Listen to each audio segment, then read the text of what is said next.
दोस्तों आज की इस वीडियो में हम बात करेंगे रेखा के बारे में। रेखा 70s 80s की एक बड़ी एक्ट्रेस रह चुकी हैं और आज भी उनका नाम पूरे सम्मान के साथ लिया जाता है। लेकिन इस बॉलीवुड में शायद ही कोई ऐसा कलाकार हो जिसका सीक्रेट ना हो। बस फर्क इतना है कि किसी के छुप जाते हैं तो किसी के छप जाते हैं। रेखा के बारे में कहने को काफी कुछ है, लेकिन आज की वीडियो में हम आपको रेखा के पूरे जीवन की कहानी नहीं बताएंगे। आज हम बात करेंगे सिर्फ रेखा और मुकेश अग्रवाल की शादी और मुकेश अग्रवाल की मौत के बारे में। रेखा के जन्म से लेकर अब तक उनके जीवन में इतने उतार चढ़ाव आ चुके हैं कि शायद ही किसी और कलाकार की लाइफ में आए हों। रेखा के जीवन को हम अलग अलग पार्ट्स में बताएंगे, लेकिन आज की वीडियो में रेखा और मुकेश के बारे में। रेखा का जन्म हुआ 10 अक्टूबर 1954 को मद्रास में, जिसे वर्तमान में चेन्नई कहा जाता है। रेखा के पिता तमिल फिल्मों के जाने माने एक्टर जेमिनी गणेशन थे। माता पुष्पावली तेलुगु फिल्मों की एक्ट्रेस थीं। रेखा के जन्म की भी एक कहानी है जिसे हम किसी दूसरे वीडियो में बताएंगे। रेखा एक बिन ब्याही मां की संतान थी। यही कारण था कि रेखा जब पैदा हुई तो उन्हें अपने पिता का नाम नहीं मिला था। रेखा का पूरा नाम भानु रेखा गणेशन है। रेखा की फिल्मों में शुरुआत चाइल्ड आर्टिस्ट के तौर पर हुई। रेखा जब 4 साल की थी तो पहली बार तेलुगु फिल्म में नजर आई थी। इसके बाद 12 वर्ष की उम्र में एक बार फिर से तेलुगु फिल्म में नजर आई। रेखा जब 14 वर्ष की हुई तो अपनी पढ़ाई छोड़कर मुंबई में फिल्मों में काम करने के लिए आ गई थी। रेखा 9वीं पास हैं। 9वीं के बाद में उन्होंने पढ़ाई नहीं की। रेखा जब मुंबई आई तो उन्हें फिल्मों में काम मिलना शुरू हुआ। हिंदी में रेखा की पहली फिल्म जो आई थी वो थी सावन भादो, जो कि 1970 में आई थी। फिल्मों में आने के बाद रेखा का पहला अफेयर जितेंद्र के साथ हुआ था। जितेंद्र उस समय शादीशुदा थे तो दोनों का प्यार ज्यादा आगे नहीं चला। जितेंद्र के बाद रेखा की जिंदगी में आए विनोद मेहरा। विनोद मेहरा के साथ तो कहा जाता है कि रेखा ने कोलकाता में जाकर शादी तक कर ली थी। विनोद मेहरा, किरण कुमार जो कि 70s 80s में विलन के किरदार में दिखाई देते थे, उनके साथ भी रेखा का अफेयर चला। अमिताभ, संजय दत्त, अक्षय कुमार के साथ में रेखा का अफेयर और शादी की चर्चा रही। इन लोगों के अलावा भी कई ऐसे नाम हैं जिनका नाम रेखा के साथ जुड़ चुका है। 90s का दौर आते आते रेखा फिल्मों से ऊब चुकी थी। वो चाहती थी कि अब अपनी जिंदगी में सेटल हो जाएं, क्योंकि उनकी उम्र भी बढ़ रही थी और दूसरा कारण था कि उनका कोई भी रिश्ता क्लिक नहीं कर पा रहा था। उसी दौर में एक बहुत ही मशहूर बिजनेसमैन हुआ करते थे जिनका नाम था मुकेश अग्रवाल। हालांकि उनका नाम बहुत ज्यादा पॉपुलर नहीं था, लेकिन अमीर बहुत थे। मुकेश दिल्ली में रहते थे और एक मिडिल क्लास फैमिली से बिलोंग करते थे। मुकेश जब 13 साल के थे तो उनकी पारिवारिक आर्थिक स्थिति बहुत ज्यादा ठीक नहीं थी, तो उन्होंने अपनी पढ़ाई छोड़ दी। कई सालों तक छोटे मोटे काम किए, गाड़ी साफ की, चाय की दुकान पर काम तक किया। मुकेश जब 24 साल के थे तो उन्होंने तब तक थोड़ा बहुत पैसा जोड़ लिया था। 24 साल की उम्र में 1970 में उन्होंने एक छोटी सी कंपनी खोल ली। मुकेश की कंपनी का नाम था हॉटलाइन, जो किचन के सामान बनाती थी। धीरे धीरे उनकी कंपनी ने तरक्की करनी शुरू की तो मुकेश और उनकी कंपनी का नाम दिल्ली के अमीरों में शामिल होने लगा। दिल्ली के छतरपुर में उनका फार्म हाउस था। वहां पर आए दिन लेविश पार्टीज होती थी। मुकेश बॉलीवुड को लेकर ऑब्सेस्ड थे। वो किसी न किसी तरह बॉलीवुड सेलेब से मेलजोल बढ़ाने में लगे रहते थे। उस दौर में एक मशहूर फैशन डिजाइनर हुआ करती थी, बीना रामानी। बीना रामानी मुकेश और रेखा की कॉमन फ्रेंड थी। रेखा अक्सर बीना रामानी से मिलने दिल्ली जाया करती थी। वहीं पर रेखा ने अपने दोस्तों और बीना रामानी से डिस्कस किया कि अब वो अपनी लाइफ में सेटल होना चाहती हैं। इसी दौरान बीना रामानी ने मुकेश और रेखा की मुलाकात कराई और रेखा को मुकेश का नंबर दिया और फोन करने को कहा। ये वो दौर था जब मोबाइल नहीं थे, सिर्फ लैंडलाइन फोन ही चलते थे। रेखा ने अपना नंबर तो मुकेश को नहीं दिया, लेकिन मुकेश का नंबर अपने पास रख लिया। इसके बाद बीना रामानी ने ही फोन पर इन दोनों की पहली बार बात कराई। धीरे धीरे बातों का सिलसिला चलने लगा। मुकेश अग्रवाल खुश थे कि एक सुपरस्टार उनसे बात करती है, उन्हें फोन करती है। वो मनी मन रेखा से प्यार करने लगे थे। दूसरी तरफ रेखा भी पॉजिटिव सोच रही थी। दोनों की पहली मुलाकात मुंबई में हुई। मुकेश तो रेखा से पहले से ही प्यार करने लगे थे, लेकिन मुकेश से मिलने के बाद रेखा भी मुकेश अग्रवाल की सादगी और स्वभाव से काफी ज्यादा इम्प्रेस हुई। रेखा और मुकेश को मिलते हुए 1 महीना बीत चुका था। एक दिन मुकेश ने अचानक से रेखा को प्रपोज कर दिया, जिसे रेखा ने बिना देर किए स्वीकार कर लिया। इसके बाद दोनों ने अचानक से शादी का प्लान बना लिया। इन दोनों की शादी का किस्सा भी बड़ा ही दिलचस्प है दोस्तों। सिर्फ 1 महीने की मुलाकात में रेखा और मुकेश शादी को रेडी हो गए थे। 4 मार्च 1990 को मुकेश अग्रवाल अचानक से मुंबई जाते हैं। उसी दिन शादी का प्रस्ताव रख देते हैं। रेखा भी तैयार हो जाती हैं। शाम को दोनों जुहू मुंबई में गाड़ी से किसी मंदिर की तलाश में निकल पड़ते हैं। मंदिर ढूंढते हुए उन दोनों को रात के करीब 10 बज चुके थे। 10 बजे दोनों इस्कॉन टेम्पल पहुंचे। इस्कॉन मंदिर में उस समय काफी ज्यादा भीड़ थी। इसी मंदिर के सामने एक और मंदिर नजर आया, मुक्तेश्वर देवालय। इस मंदिर का नियम था कि शाम को आरती के बाद मंदिर को बंद कर दिया जाता था और रात में किसी की शादी इस मंदिर के अंदर नहीं हो सकती थी। मुकेश अग्रवाल ने इस मंदिर के जूनियर पुजारी संजय को जगाया और कहा कि वो अभी इसी वक्त शादी करना चाहते हैं। रात में मंदिर खोलने और शादी करने की उस मंदिर के अंदर मनाही थी, लेकिन जैसे ही पुजारी ने रेखा को देखा तो न सिर्फ उनकी नींद गायब हो गई बल्कि वो नियम तोड़कर उन दोनों की शादी कराने को भी राजी हो गए। 37 साल के मुकेश और 36 साल की रेखा पति पत्नी बन गए।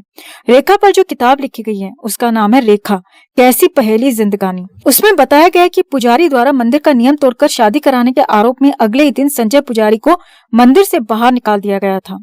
जिस दिन इन दोनों की शादी हुई तो दोनों शादी करने के बाद धर्मेंद्र और हेमा के घर चले गए थे। वहां पर हेमा ने पूछा कि ये कौन है, तो रेखा ने बताया कि उसने शादी कर ली है। इसके बाद हेमा ने तमिल लैंग्वेज में रेखा से पूछा कि 1 महीने की जान पहचान और शादी कर ली, क्या ये बहुत पैसे वाला है? ये बात सुनकर रेखा बस मुस्कुरा दी। ये बातें खुद हेमा ने एक इंटरव्यू के दौरान बताई थी। शादी के 1 दिन बाद ही दोनों हनीमून पर चले जाते हैं, लेकिन कहा जाता है कि शादी के 2-3 महीने के बाद ही दोनों के रिश्ते में दरार आने लगती है। इसके लिए रेखा का बयान अलग है और मुकेश के भाई भाभी का बयान अलग। इन दोनों की शादी मार्च 1990 को हुई थी और सितंबर 1990 को दोनों का तलाक हो गया था, यानी इन दोनों की शादी सिर्फ 6 महीने चली थी। रेखा ने अपनी किताब के लिए एक इंटरव्यू दिया था जिसमें रेखा ने मुकेश से शादी पर बयान दिए थे। रेखा ने बताया कि शादी के 3 महीने के बाद ही शादी में तमाम तरह की दिक्कतें आने लगी थी। रेखा इस शादी को अपनी गलती मानने लगी थी और इसका कारण था कि मुकेश रेखा को एक ट्रॉफी की तरह इस्तेमाल कर रहा था। रेखा का कहना था कि मुकेश को अमीर, मशहूर और प्रभावशाली लोगों से संबंध बढ़ाने की सनक थी और इसके लिए वो पागल से हो जाते थे।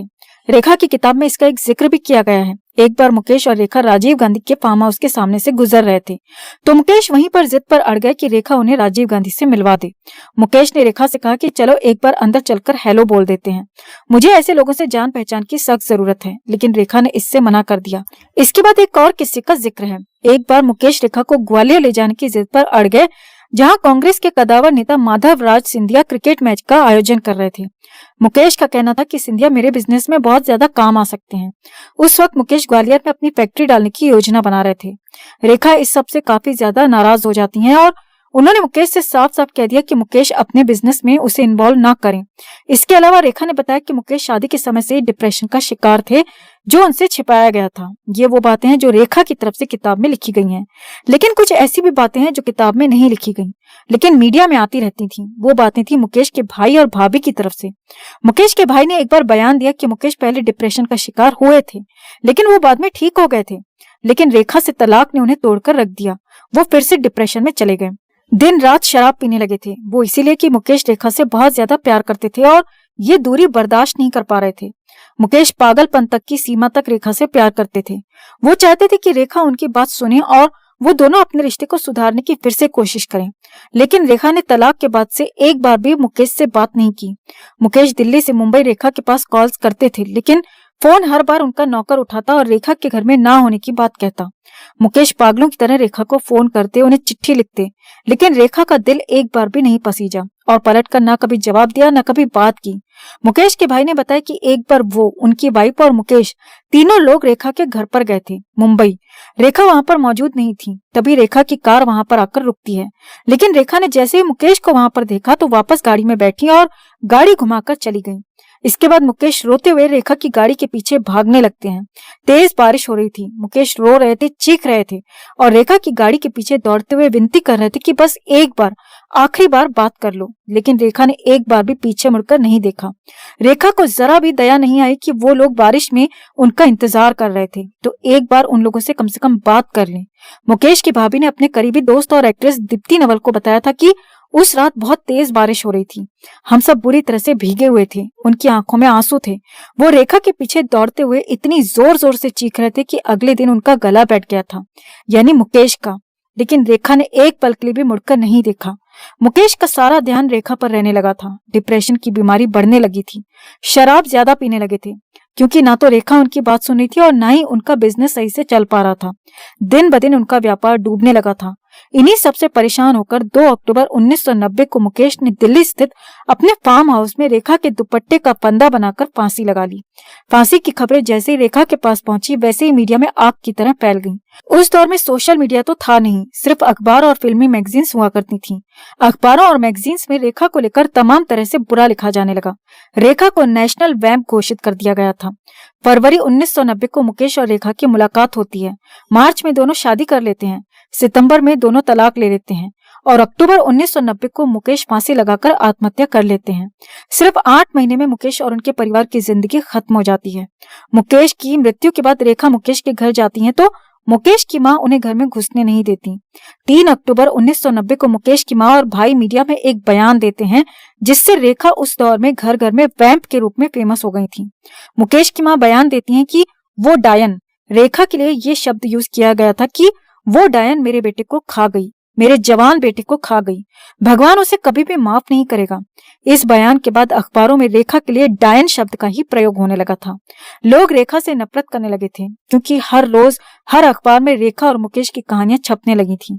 अखबारों में छपता था कि मुकेश रेखा से सच्चा प्यार करते थे, लेकिन रेखा को जब मुकेश के डिप्रेशन का पता चला तो उन्होंने अपना रिलेशन तोड़ दिया। मुकेश रोते रहते थे, मुकेश बात करने की भीख मांगते थे, लेकिन रेखा को कभी भी उन पर दया नहीं आई। जब यही बातें हर रोज मीडिया में छपती तो लोगों की नफरत रेखा के लिए 7वें आसमान पर पहुंच गई। हाल ये हो गया था कि रेखा के पुतले जलाए जाने लगे, रेखा के पोस्टर्स पर कालिक पोती जाने लगी। मुकेश की मां के साथ मुकेश के भाई अनिल ने भी बयान दिया था कि मुकेश रेखा से बहुत ज्यादा प्यार करते थे, उन्हें जान से ज्यादा चाहते थे। मुकेश रेखा को इतना प्यार करते थे कि जान भी दे सकते थे और जान ले भी सकते थे। यही कारण था कि निशाने के तौर पर रेखा के दुपट्टे का प्रयोग कर फांसी लगाने में मुकेश ने देर न लगाई।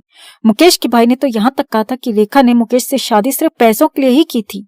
ये बातें जब अखबार में छपी तो लोगों के दिल दिमाग पर छप गईं। उस दौर के अखबारों में जो छपता था वो काफी पावरफुल समझा जाता था। उस दौर के मीडिया में आज के मुकाबले काफी ज्यादा ताकत थी। रेखा राष्ट्रीय स्तर पर डायन घोषित हो चुकी थी। फिल्मों से उन्हें निकाला जाने लगा था। सुभाष घई आप सबको पता है कि बहुत बड़े फिल्म मेकर हैं। उन्होंने इस हादसे पर मीडिया में एक बयान दिया था उसी दौर में। उन्होंने कहा था कि रेखा ने पूरी फिल्म इंडस्ट्री के मुंह पर कालिक पोत दी है और इसे आसानी से धोया नहीं जा सकता। सुभाष ने अगला बयान दिया कि इस हादसे के बाद यानी मुकेश की मौत के बाद हिंदुस्तान का कोई भी इंसान बॉलीवुड की हीरोइन को अपने घर की बहू बनाने को तैयार नहीं होगा। ये सुभाष घई के बयान थे जिनमें उन्होंने बहुत कड़े शब्दों में रेखा की आलोचना की थी। इसके अलावा अनुपम खेर जो रेखा के साथ कई फिल्मों में काम कर चुके थे, उन्होंने भी एक बयान दिया। उन्होंने कहा था कि रेखा अब नेशनल वैम्प बन चुकी है, नेशनल रूप से वो वैम्प बन चुकी है। अनुपम ने आगे कहा कि मैं रेखा के इस व्यवहार से बहुत ज्यादा आहत हूँ, बहुत ज्यादा हर्ट हुआ हूँ। मुझे नहीं पता कि मैं कैसे रिएक्ट करूंगा जब रेखा मेरे सामने आएगी। ये अनुपम खेर ने कहा था रेखा के लिए, यानी बहुत ज्यादा उनकी आलोचना की थी सुभाष घई ने और अनुपम खेर जैसे एक्टर ने। उस समय की मीडिया में आम जनता में रेखा एक वैम्प बन चुकी थी। खुद की इंडस्ट्री ने उन्हें साइडलाइन कर दिया था। मीडिया में ऐसे ऐसे शब्द रेखा के लिए यूज होते थे कि रेखा ने अपने आप को एक कमरे में बंद कर लिया था। ब्लैक विडो जैसा शब्द लिखा जाता था अखबारों में रेखा के लिए। अखबारों में रेखा को सीधे सीधे कातिल कहा जाता था। रेखा पूरी तरह से विलन बन चुकी थी, राष्ट्रीय स्तर पर विलन बन चुकी थी। कई अखबार तो मुकेश की आत्महत्या को हत्या बताते थे, क्लियर कट हत्या लिखते थे। मुकेश का मर्डर हुआ है और रेखा उसकी हत्यारिन है। ये लाइन लिखी जाती थी रेखा के लिए उस दौर के अखबारों में, उस दौर की मैगजीन्स में। लेकिन रेखा ने कभी भी पलटकर इस सब पर कुछ नहीं बोला, ना कोई बयान दिया। वो हमेशा खामोश रही। हालांकि रेखा की इसके बाद भी फिल्में आती रही थीं, लेकिन जब भी उनकी फिल्म रिलीज होती या उनकी फिल्मों का प्रमोशन होता तो रेखा के पोस्टर पर कालिख पोती जाती। लेकिन 2-3 साल बाद सारी चीजें नॉर्मल होती चली गईं। रेखा की पूरी जिंदगी एक रहस्य है। वो कभी पर्सनल लाइफ को मीडिया में शेयर नहीं करती। ये उनकी लाइफ का सिर्फ एक छोटा सा किस्सा है। रेखा और मुकेश की लाइफ में आप किसे जिम्मेदार मानते हैं या किसको आप दोषी मानते हैं? कमेंट में आप भी अपनी बात, अपनी राय जरूर रखें। वीडियो को लाइक और शेयर कर अपना प्यार और सपोर्ट भी जरूर दिखाएं। चैनल को सब्सक्राइब कर चैनल के साथ जुड़कर हमारी आवाज बने।